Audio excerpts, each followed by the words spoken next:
Assalamualaikum warahmatullahi wabarakatuh, Ustaz. Waalaikumsalam. Masya Allah, terima kasih saya sebelumnya sudah menyempatkan waktunya untuk datang ke sini, saya undang. Sama-sama. Terima Terima kasih atas undangannya. Gimana kabar Ustaz? Alhamdulillah sehat. Alhamdulillah sehat ya Ustaz ya? Alhamdulillah. Masya Allah. Ustaz, ini saya sebenarnya banyak ingin tahu tentang asma-asma Allah nih Ustaz nih. Nah yang saya tahu Ustaz ini kan spesialis lah untuk membahas tentang kajian asma-asma Allah nih Ustaz nih. Nah, di episode kali ini nih Ustadz nih saya ingin bertanya salah satu dari asma Allah yaitu namanya Al-Ghafar Ustadz. Nah Al-Ghafar ini kan yang saya tahu nih Ustadz nih sebagai orang awam nih Ustadz ya, itu Maha Pengampun gitu. Nah ini Maha Pengampun ini kan kita butuh banget nih ampunan nih Ustadz nih, ya kan? Apalagi saya ini banyak dosanya gitu Ustadz. Saya butuh banget nih namanya ampunan nih gitu Al-Ghafar. Pada saat kita memohon ampun nih Ustadz nih ya, Al-Ghafar gitu, mohon ampun. Apakah kita sebut nama Al-Ghafar itu atau memang kita mohon ampun biasa aja atau gimana sih Ustaz? Gitu. Ya, pertanyaan yang sangat bagus ya. Memang kita membutuhkan ampunan itu sebagaimana kebutuhan kita akan makan dan minum. Ya. Kenapa demikian? Karena tadi kita ini makhluk yang penuh kelemahan. Penuh kesalahan, ya. Maka kalau lapar itu mungkin kita pagi, siang, malam. Kalau dosa berapa kali? Waduh, Ustaz. Subhanallah. Banyak ya. Makanya Nabi Ibrahim di dalam Al-Quran itu, walladzi huwa yut'imuni wa yasqin. Allah yang memberikan makan dan memberi minum kepadaku. Nanti Nabi Ibrahim mengatakan, walladzi atma'u ayyaghfirali. Yang Allah yang aku sangat rakus akan ampunannya. Jadi bicara makan, minum, bicara ampunan. Jika kita lapar saja 3 kali minimal, pagi, siang, malam, kita butuh 3 kali makan. Lalu bagaimana dengan dosa yang sangat sering kita lakukan? Maka kita sangat membutuhkan ampunan. Nah, tidaklah Allah menamakan dirinya dengan Maha Pengampun, kecuali karena Allah tahu bahwa kita akan berdosa. Subhanallah. Allah tahu bahwa kita akan berdosa, maka Allah menamakan dirinya, aku Maha Pengampun. Artinya jangan kau putus asa kalau engkau melakukan kesalahan. Aku tahu kok, maka aku namakan diriku dengan yang Maha Pengampun. Berarti gara-gara kita juga makanya ada Maha Pengampun gitu. Iya betul. Jadi begini, ada nama yang memang Allah Subhanahu wa Ta'ala namakan dirinya dengan nama itu karena ada sesuatu. Misalkan begini, ada yang diberi rezeki, maka Allah menamakan dirinya dengan Ar-Razzaq. Ya kan? Iya. Ada dan tidaknya hamba yang disayangi, Allah Maha Penyayang. Jadi ada sifat yang memang menunggu objek dahulu untuk diberi, ada yang memang sifat yang menempel. Contohnya begini, Allah itu Maha mendengar, betul ya? Betul sih Ustaz. Selalu mendengar atau kadang-kadang mendengar? Maha mendengar berarti selalu Ustaz. Ya. Allah Maha menyembuhkan. Selalu Maha menyembuhkan atau harus ada yang sakit dulu? Maha menyembuhkan berarti selalu Ustaz. Bisa ada yang sakit dulu baru menyembuhkan. Oh iya. Kalau nggak ada yang sakit, tidak sembuh. Iya. Ada beberapa sifat yang memang tidak perlu menunggu ada makhluk, tapi dia menjadi sifat yang ada pada Allah, nempel pada Allah. Maka diantaranya Allah itu adalah pemilik ampunan. Kapanpun ada yang tidak ada dosa hamba, dia memang memiliki sifat pengampunan itu. Masya Allah Ustaz. Kalau bicara masalah dosa nih Ustaz ya, setiap manusia pasti punya dosa, makanya Allah menyebut dirinya Maha Pengampun tadi Ustaz ya. Nah, apakah kalau kita mengerjakan dosa nih Ustaz nih, gitu kayak saya misalkan habis berbuat dosa terus saya mohon ampun, terus habis itu saya berbuat dosa lagi, terus saya mohon ampun lagi, itu apa masih tetap diampunin terus berulang kali kita lakukan itu akan diampunin sama Allah nggak sih Ustaz? Makanya Allah menamakan dirinya bukan pengampun tapi Maha. Menarik sekali. Karena kalau kita sekali dosa, Allah menamakan dirinya dengan Ghafir. Kan ada 3 nama Asmaul Husna Ghafir. Oh, Ghafir. Ada orang berlaku satu kesalahan, maka kata Allah, aku maha pengampun. Ada orang yang banyak kesalahannya, maka Allah menamakan dirinya dengan Ghafur. Ada orang yang kelewatan. Wah, itu susah ngomongnya kalau udah kelewatan. Kelewatan banget. Maka Allah menamakan dirinya dengan Ghaffar. Oh, jadi beda-beda tingkatan gitu Ustaz ya. Kalau Ghafir mungkin yang dosanya sedikit Ya, gitu. kalau dosanya banyak, Ghafur yang dosanya sedang lah gitu Ya. Ustaz. Terus kalau yang dosanya banyak banget kelewatan, Ghafar. Nah, itu artinya apa? Artinya apa Ustaz? Berdosa kamu minta ampun, aku ampun. Kamu ngulang lagi, kamu minta ampun, aku ampun. Seandainya kita habis mandi bersih nggak? Lalu habis bersih itu kotor lagi nggak? Bisa jadi Ustaz. Lalu kita mandi lagi. Iya. Betul atau tidak? Betul. Lalu kotor lagi. Iya. Allah tahu bahwa kita akan melakukan itu berkali-kali. Berapapun banyak dosa itu kau ulang-ulang, aku pun berulang-ulang untuk mengampuni jika engkau benar-benar ingin minta ampun kepada.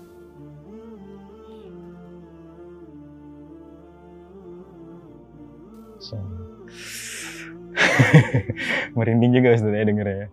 Berarti seseringnya kita berbuat dosa nih Ustaz nih. Kalau kita minta ampun tuh pasti Allah ampunin, Allah ampunin, Allah ampunin terus. Asal jangan direncanakan, saya mau tobat sebulan ini, bulan depan ngulang lagi. Kalau kita rencanakan tentu tidak akan diampuni.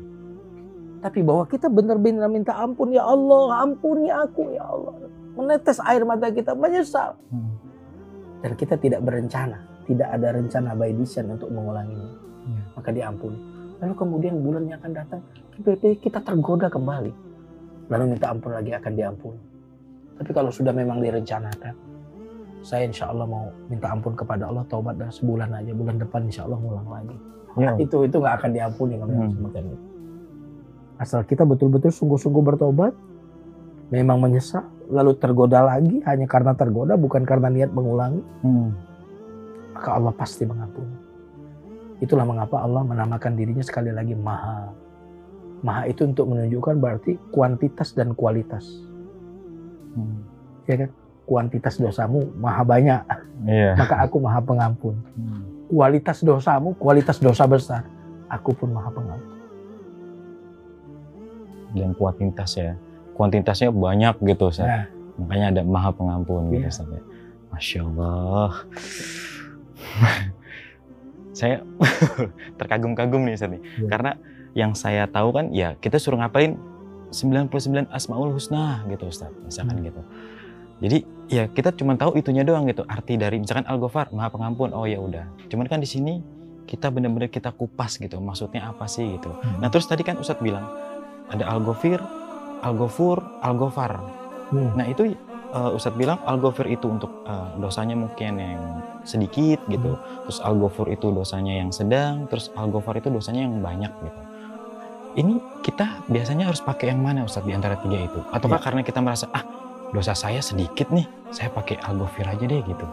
Atau dosa gue nggak terlalu banyak banget dosa gue ya. Atau saya pakai Al-Ghafar aja deh gitu. Sebenarnya kalau kita menyadari dosa, jangan lihat kecilnya dosa.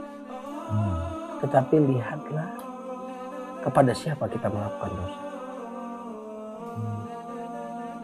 Bahkan terkadang dosa besar yang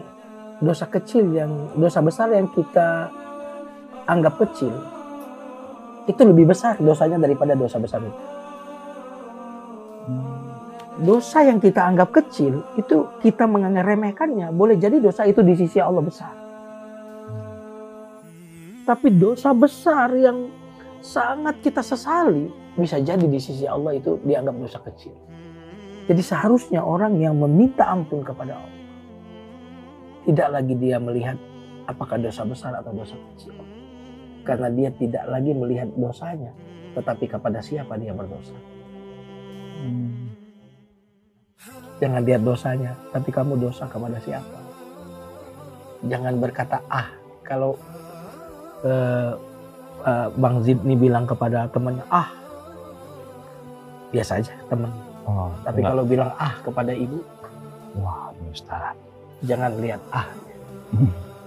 Tapi lihatlah, kamu mengatakan ah itu kepada siapa? Jika kepada ibumu kau berkata ah menjadi dosa besar. Lalu bagaimana jika engkau berkata ah kepada Rabb yang maha besar? Jadi mindsetnya di situ. Bukan kita, ini saya dosa kecil saja. Mestinya semua orang yang bertobat, semua orang yang minta ampun, akan senantiasa menyadari bahwa apapun kesalahan yang dia lakukan adalah kesalahan besar. Karena dia bersalah kepada yang maha besar.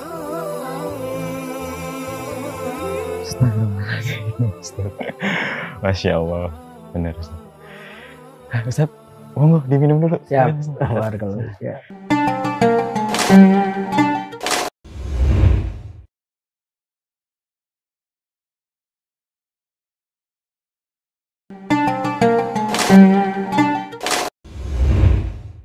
Masya Allah Ustaz. Berarti kita nggak boleh yang namanya meremehkan dosa ya. Tadi yang Ustaz bilang, kalau kita meremehkan dosa, dosa saya kecil nih gitu. Kita ngeremehin aja, belum tentu di mata Allah dosa itu kecil. Tapi bisa jadi dosa itu besar ya Ustaz ya. Bahkan yang malah kita menganggap menyesal sekali karena dosa kita besar, mungkin di mata Allah itu dosanya kecil gitu loh. Insya Allah, semoga saya selalu menganggap diri saya ini dosanya besar gitu. Jadi saya benar-benar mohon ampun gitu ya Allah. Nah Ustaz, kalau misalkan ada orang yang maaf nih Ustaz, punya salah masa lalunya segala macam gitu, akhirnya dia terjerumus nih Ustaz, misalkan dalam pergaulan bebas gitu Ustaz ya, dalam pergaulan yang nggak bener lah gitu Ustaz. Terus tiba-tiba dia minta ampun nih, dia bertobat nih Ustaz nih sama Allah. Terus tadi Ustaz bilang kalau kita bertobat menyesali perbuatan maka diampuni sama Allah. Nah tiba-tiba dia mengulangi lagi nih Ustaz nih dengan dosa yang berbeda. Contoh, dia bergaul dengan lingkungan yang mohon maaf ini Ustaz, misalkan memakai obat-obatan terlarang gitu Ustaz. Terus tapi dia tetap sholat nih Ustaz. Tetap dia sholat gitu, sholatnya rajin. Cuma dia mau dosanya juga iya gitu Ustaz tuh. Nah, itu penjelasannya bagaimana tuh Ustaz tuh di mata Allah tuh? Subhanallah. Iya. Pertanyaan yang sangat bagus. Jadi kalau ada orang bermaksiat tapi masih sholat, Iya Ustaz. maka sholat itu adalah benang yang masih melekatkannya kepada Islam. Subhanallah. Janganlah gara-gara orang itu bermaksiat bahwa lalu kemudian kita katakan percuma dia sholat. Justru satu benang yang bernama sholat ini yang masih melekat pada Islam. Dan benang yang satu nyantol ini bisa dirajut kemudian menjadi pakaian yang bernama Islam. Masya Allah. Jadi biarkanlah dia sholat dan tetaplah dia sholat walaupun masih bermaksiat. Kenapa? Boleh jadi kalau dia lepas sholat kemaksiatan yang lebih besar akan dia lakukan. Ya, nah jadi sholatnya tetap ditulis sebagai pahala sholat. Adapun dosanya adalah dosa. Maka Allah ingin mengatakan, ini menarik. Allah itu seringkali menggandengkan Asmaul Husna, Maha Pengampun dengan Maha Bersyukur. Oh ada Maha Bersyukur lagi. Oh Syakur. Syakur ya? Ya namanya Asyakur. Asyakur. Kenapa Allah menggandengkan Maha Bersyukur dengan Maha Pengampun? Karena Allah ingin mengatakan, kalau kamu berbuat baik, maka aku pasti bersyukur atas perbuatan baikmu, aku akan balas berlipat perbuatanmu. Jadi kalau satu kebaikan sama dengan 10 minimal, itu namanya syakur. Orang yang bersyukur itu yang membalas kebaikan yang sedikit dengan berlipat-lipat. Allah menamakan dirinya asyakur. Tapi saya juga masih dosa. Adapun dosamu, kan aku Maha Pengampun. Tidaklah gara-gara kamu berdosa, lalu aku menyia-nyiakan perbuatan baik. Sholatmu tetaplah kebaikan bagiku, meskipun engkau masih berbuat dosa, mengkonsumsi narkoba. Adapun engkau masih mengkonsumsi narkoba, kapanpun kau minta ampun, aku Maha Pengampun. Tidak seperti kita. Kebaikan banyak dilakukan oleh siapapun kepada kita. Lalu ada satu kesalahan. Biasanya kita melupakan kebaikan orang itu. Adapun Allah, kamu berbuat baik, aku syakur, pasti aku akan balas kebaikanmu dengan berlipat kebaikan. Adapun dosamu, jika engkau mau minta ampun kepadaku, aku pasti akan mengampuni. tidak pernah dosamu itu akan membuat aku melupakan kebaikanmu meskipun kecil, karena aku syakur. Adapun dosamu, kalau engkau minta ampun, aku Ghafur. Subhanallah.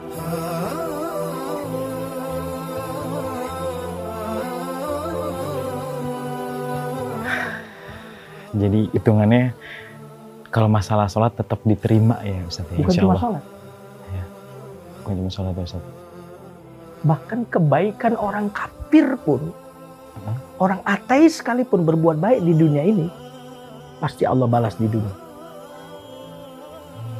Jadi Allah Asy-Syakur, ini walaupun tidak ada agak berbeda dengan Ghafur ya. Iya. Allah Asy-Syakur, artinya Allah tidak pernah menyia-nyiakan amal kebaikan apapun dan siapapun. Pasti dibalas. Pasti dibalas. Makanya orang kafir nanti di akhirat pun azabnya itu berbeda-beda. Karena ada yang baik, ada yang tidak baik orang kafir. Iya. Levelnya beda. Jadi intinya begini. Dosamu tidak menghalangiku untuk membalas kebaikanmu dengan balasan yang berlipat. Kebaikanmu aku balas karena aku maha berterima kasih. Adapun dosamu kalau engkau minta ampun, aku akan ampuni karena aku Ghafur, karena aku Ghaffar, karena aku adalah Ghafur. Masya Allah Ustaz ya. Ini pikiran saya mulai kebuka gitu Ustaz nih. Dengar penjelasan dari Ustaz nih. Tapi Ustaz yang saya tahu nih Ustaz ya, sebagai orang awam nih Ustaz nih, ada yang bilang mungkin kalau kita berbuat dosa gitu Ustaz, maka memang tadi yang Ustaz bilang Allah maha baik gitu, akan dibalas kebaikannya. Apakah dosa itu bisa mengurangi kebaikan dari Allah gitu Ustaz? Kalau kita terus, kita tahu gitu ini dosa sebenarnya gitu, kita tahu gitu, tapi kita tetap melakukan itu karena nagih gitu Ustaz.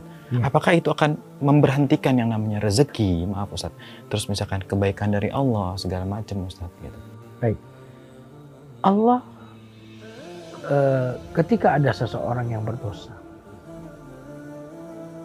Allah tidak segera menghukumnya, bukan? Iya, Ustaz. Bahkan salah satu makna dari Al-Ghafur, Ghaffar, Ghafir itu makna asalnya menutupi. Menutupi untuk? Menutupi dosa. Jadi makna, kalau kita lihat bahasa Arab, nanti lihat di kamus bahasa Arab, apa arti Ghafaro? Dari akar kata Ghafur, Ghaffar, artinya menutupi. Jadi waktu kita sekarang ini, kenapa kok kita bisa tampil di layar ini? Karena Allah tutupi aib-aib kita. Nah, Allah Al-Ghafur bukan hanya berarti maha mengampuni, tapi maha menutupi. Kenapa Allah maha menutupi? Agar orang ini diberi kesempatan untuk memperbaiki.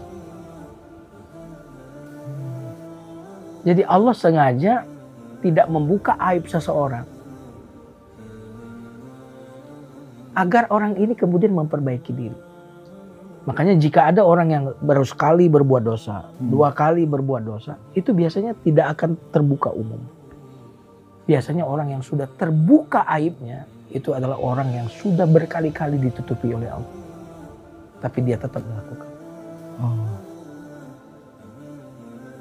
Nah, jadi karena sudah berulang-ulang itulah kemudian perhatikan Allah menutup rezekinya. Tadi iya, Ustaz. Allah kasih musibah kepadanya. Dan ingat, kenapa Allah kasih musibah? Supaya dia menyadari ternyata di balik rezeki dikurangi ada cinta di situ. Boleh jadi selama ini aku tutupi dosamu, waktu tutupi dosamu kamu juga nggak taubat benar-benar. Kau masih terus melakukan dosa. Kalau begitu tak sempitkan rezekimu. Aku kasih musibah kepadamu. Mudah-mudahan musibah ini bisa menyadarkanmu. Subhanallah. Bahkan di balik musibah itu Allah sedang menuntun kita menuju jalan taubat. Jadi ada orang yang memperbaiki diri dengan jalan ilmu. Iya. Ngaji, dengarkan tausiah seperti ini. Orang jadi aware dan sadar. Orang yang menemukan jalan taubat melalui ilmu. Tapi ada orang yang menemukan jalan taubat melalui musibah. seolah-olah musibah itu adalah seorang rasul yang diutus oleh Allah untuk memberikan peringatan kepada seorang hamba. Serem ya Ustaz.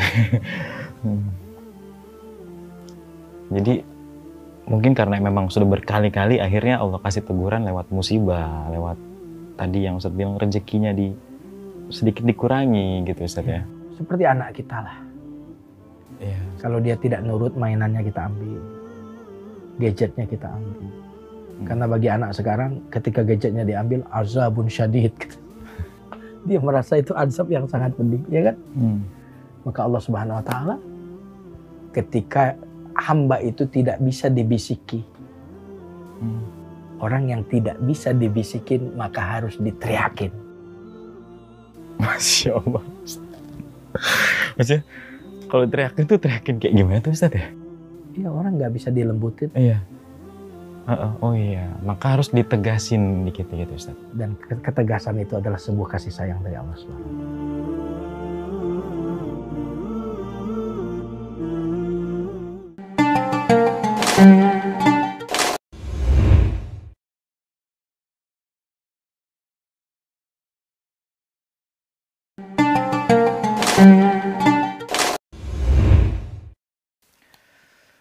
Masya Allah Ustaz, gitu. Udah mulai, pikiran saya udah mulai kebuka, mungkin mudah-mudahan ilmunya bermanfaat nih Ustaz buat saya nih, ya Allah. Ustaz, sebenarnya agak serem ya saya dengar gitu. Tapi ada bersyukur juga gitu, karena memang Allah ini benar-benar Maha Pengampun gitu. Terus juga aib-aib kita tuh ditutupin gitu segala macam dengan saking sayangnya mungkin Allah terhadap hambanya gitu. Karena kita sudah berulang kali melakukan kesalahan, baru mungkin Allah kasih kita musibah supaya bisa menuntun kita ke jalan Allah. Gitu, Ustaz. Masya Allah ya. Memang kadang-kadang kita ada musibah-musibah kecil gitu ya Ustaz ya. Kita merasa, ya Allah, apa mungkin kita ini kurang amal gitu Ustaz. Atau misalnya kita kehilangan apa gitu. Atau mungkin saya pernah ini kali ya gitu. Atau buat dosa apa ya kemarin ini gitu Ustadz, kadang-kadang gitu Ustadz. Apakah memang itu semua ada hubungannya Ustadz dengan perilaku kita sehari-hari, kehidupan kita sehari-hari gitu? Atau misalkan kita ini kita salah berucap apa gitu, tanpa kita sadari kita hilaf gitu Ustadz. Mungkin kalau kita pada saat kita diem, ya Allah, oh, tadi saya begini ya. Nah itu mungkin orang yang sadar. Nah tapi kalau misalkan dia nggak sadar Ustadz, misalkan kita nih Ustadz, kadang-kadang kita sakit hati dengan ucapan si A gitu Ustaz. Ya Allah, ini orang kok gini banget sih gitu ya Allah. Ada mungkin yang sakit hatinya sampai kita ini disumpahin gitu Ustaz. Nah, pada saat kita disumpahin itu Ustaz gitu, deng gitu. Itu bisa benar-benar diijabah sama Allah nggak Ustaz untuk kena ke orang itu? Atau mungkin memang orang itu sebenarnya masih tahu yang benar juga gitu Ustaz ke si fulan ini yang sakit hati ini supaya ya berubah gitu. Cuman karena dia nggak terima. Jadi terkadang menjadi sebuah sakit hati yang malah nyumpahin orang yang udah nasehatin gitu Ustadz gitu. Nah ini kalau kita disumpahin sama orang gitu misalnya, dong bisa langsung kena nggak sih Ustadz gitu? Ya. Sementara Allah Maha Pengampun atas segalanya gitu Ustadz. Baik. Jadi dalam hadis disebutkan, takutlah kalian atas doa orang yang terzolimi. Karena antara dia dengan Allah itu tak ada penghalang. Berarti yang... Jadi kalau orang yang kita sakiti tadi, dia adalah orang-orang yang terzolimi. Iya. Biasanya orang yang terzolimi itu orang lemah. Karena kalau dia orang kuat, dia bisa membalas kan. Berarti nggak ada kezoliman. Betul, betul. Maka di saat orang itu terzolimi berarti dia dalam posisi lemah. Dan bagi orang yang lemah, dia tidak memiliki apapun kecuali Tuhan. Maka hati-hati kalau kita kemudian zolim kepada manusia. Allah itu Maha Pengampun kalau itu dosa kita antar kita dengan Allah. Sebanyak apapun dosa kita dengan Allah, Allah Maha Pengampun. Karena dosa kita itu tidak membahayakan Allah. Kalau Tuhan itu dibahayakan berarti dia bukan Tuhan. Bro. Betul. Jadi sebanyak apapun dosa hamba ini tidak akan membahayakan Tuhan. Sebanyak apapun kesolehan seorang hamba tidak akan memberikan manfaat kepada Allah. Sehingga kalau dosa ini adalah dosa antara kita dengan Allah, Allah begitu dermawannya, begitu pemurahnya dia. Berapapun dosamu aku akan ampuni. Tapi kalau dosamu antar hambaku, perilaku buruk itu pasti merugikan hamba.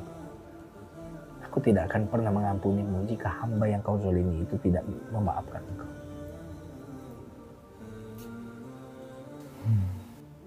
Karena kalau kita zalimin orang berarti orang itu dirugikan. Kalau kita zalim kepada Allah, Allah nggak dirugikan.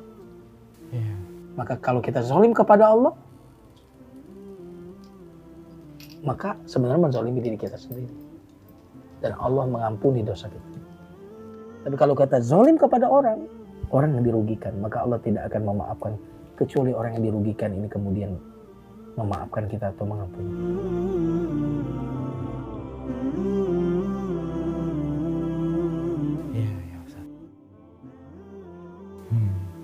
Jadi berarti kalau misalkan si orang ini nggak memaafkan, berarti Allah juga nggak maafin, Ustaz. Tidak akan.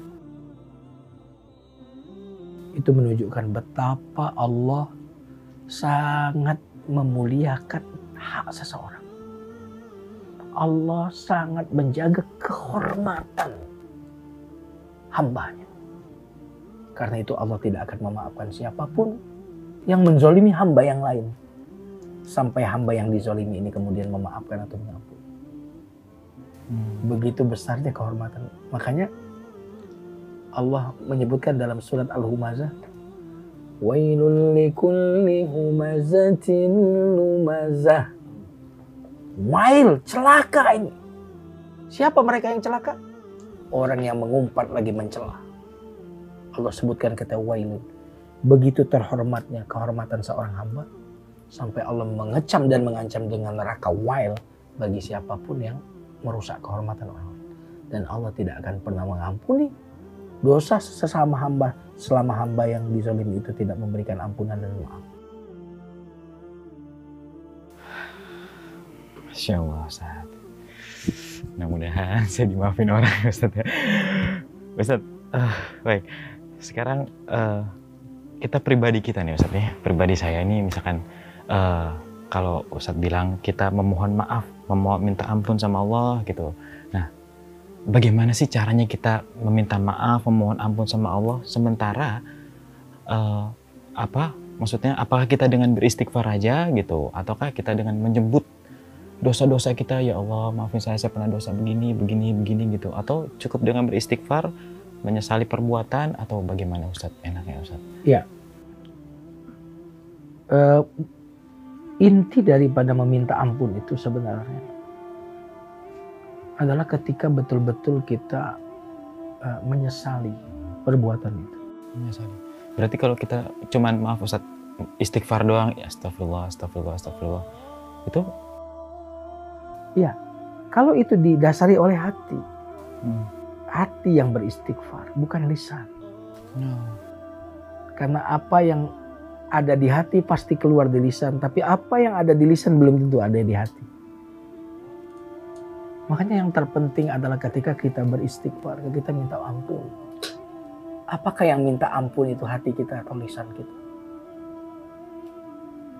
Sehingga terkadang lisan pun tidak mengucapkan, tapi kalau hati itu udah minta ampun, maka itu bahkan diterima oleh Allah.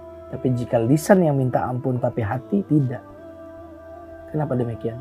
Kenapa sih? Karena yang menjadi objek, karena diri kita yang sesungguhnya adalah hati kita.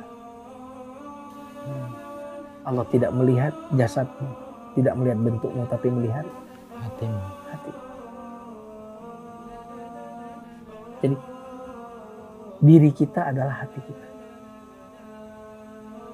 Adapun lisan ini adalah diperintahkan oleh hati. Nah, karena itu yang paling sulit dalam berinteraksi dengan Allah adalah apakah kita menemui Allah dengan hati atau tidak. Dan hati ini adalah ibarat buah, dia dagingnya. Kalau Mas Zidni makan durian kulitnya dibuang nggak? Dibuang Ustaz. Makan salak kulitnya dibuang nggak? Dibuang Ustaz. Berarti yang dimakan apanya? Isinya, dagingnya atau kulitnya? Dagingnya Ustaz. Masjid ini aja membuang kulit. Hmm. Lalu mengapa kita memberikan kulit kepada Allah Subhanahu wa Ta'ala?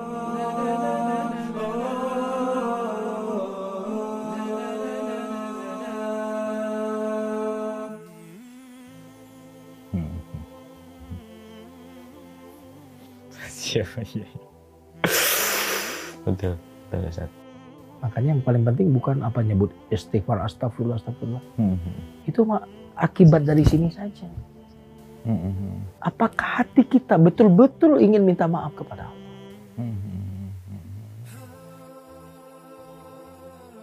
Nah, itu yang paling penting. Penyakit kita Mas ini adalah lisan kita ibadah, kaki kita ibadah, tangan kita ibadah, tapi hati kita tidak ibadah. Bisa begitu ya Ustaz ya? Ya. Padahal perjumpaan kita kepada Allah adalah perjumpaan hati sebelum fisik. Perjalanan menuju Allah itu perjalanan hati sebelum fisik. Maka siapa yang tidak membawa hatinya, maka dia sedang tidak berjalan menuju Allah. Jadi di dalam hati ini harus selalu mengingat Allah atau bagaimana tuh Ustaz? Ajaklah hati terlebih dahulu sebelum yang lainnya. Allah adalah Raja dan di dalam tubuh kita ini ada Raja. Allah tidak akan menerima yang datang kepadanya kecuali yang datang membawa Rajanya, membawa hati.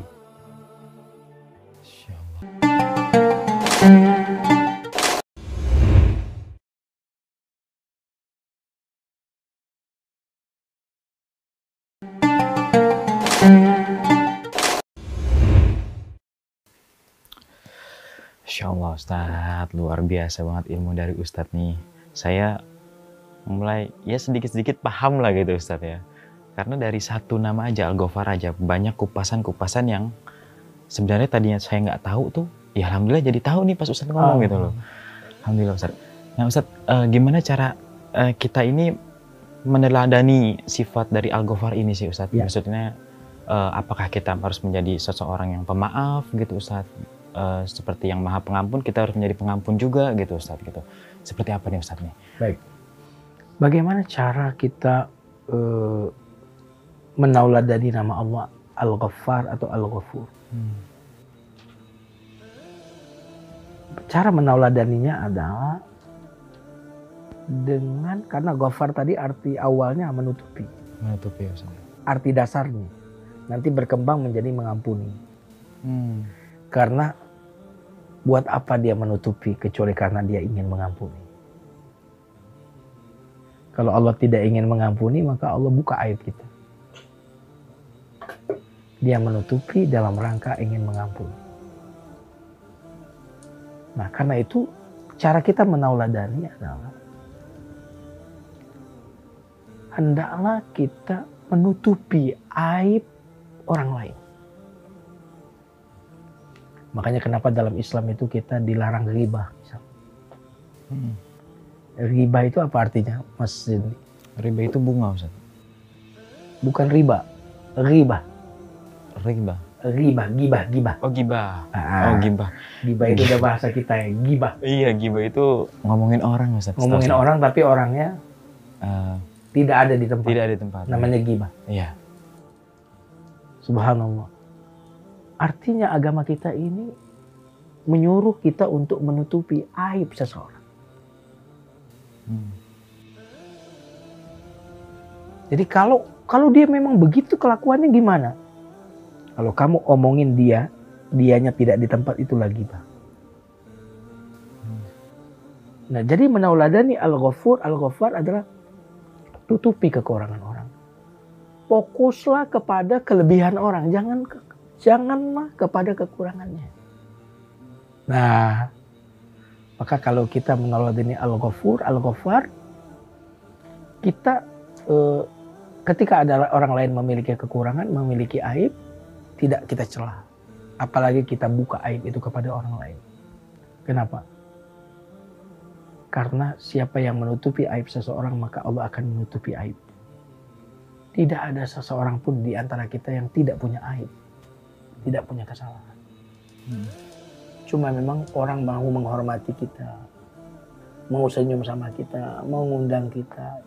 Istri kita masih membukakan pintu karena Allah tutup aib kita. Andaikan istri tahu kelakuan kita di tengah jalan tadi, ya kan? Apa yang ada di pikiran kita, istri kita tahu. Kira-kira apa yang akan terjadi? Allahu a'lam, Ustaz. Andaikan anak-anak kita tahu dosa-dosa kita, kira-kira mereka mau nggak mengakui kita sebagai ayah? Wah, dipecat iya Ustaz. Jadi sebenarnya tak ada orang yang tidak punya aib. Cuma Allah menutupi aib-aib itu. Sehingga kalau kita melihat aib orang, maka kita tutupi agar Allah menutupi aib kita. Jadi yang indah dari kita bukanlah diri kita. Tapi yang indah dari kita adalah yang maha menutupi aib kita. Masya Allah. Contohnya apa? Mas Zidni ini ganteng nih. Ustaz Ya, bisa masa aja, cantik ganteng kan? Insya Allah. Yes. Tapi bayangkan kalau Mas Zidni ini tidak ditutupi oleh kulit. Tinggal daging Ustaz. Kelihatan dagingnya, kelihatan semuanya, nggak ada kulit. Apa yang terjadi? Ganteng atau tidak? Enggak. Pasti akan menjijikkan kan? Iya, serem. Kelihatan semua. Iya. Berarti Allah yang menutupi yang buruk dan menampakkan yang indah. Itu salah satu makna Al-Ghafur. Ini salah satu makna Al-Ghaffar. Jadi sebenarnya kalau ada orang yang memuji kita, kita menyadari, ya Allah, Engkau sedang dipuji. Nah, jadi pesan kita adalah, pesan Al-Ghafur adalah tutupi aib seseorang. Jangan permalukan orang. Dan yang kedua adalah maafkan orang lain. Maafkan Ustaz. Tidakkah engkau ingin Allah memaafkan? Ingin Ustaz. Maka maafkanlah orang lain, karena balasan itu sejenis dengan perbuatan. Nah, jadi kalau kita ingin aib kita ditutup, tutupi aib orang. Kalau kita ingin diampuni oleh Allah, maka ampuni dosa-dosa kesalahan orang lain, maafkan kesalahan orang lain. Itu cara kita menolongnya.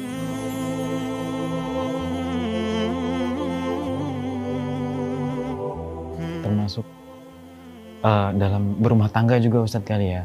Misalkan suami istri gitu, mungkin yang tadi Ustadz bilang kan, mungkin kalau anaknya Mas Adam tahu zaman dulu ya Mas Adam seperti apa, benar-benar dia tahu isi pikirannya, isi hatinya, mungkin nggak mau dia punya ayah seperti saya gitu Ustadz ya, benar.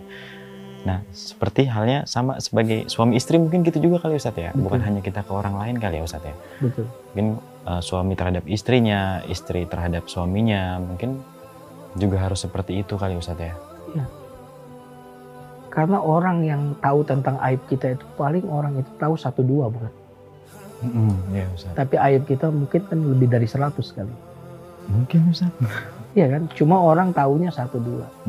Maka penghinaan orang terhadap kita sebenarnya jauh lebih ringan daripada kenyataan diri kita yang sesungguhnya. Aib kita yang 100, yang 200 Allah tutupi, tapi kelebihan kita yang 1-2 Allah, orang lain tahu, Allah beritahu. Subhanallah.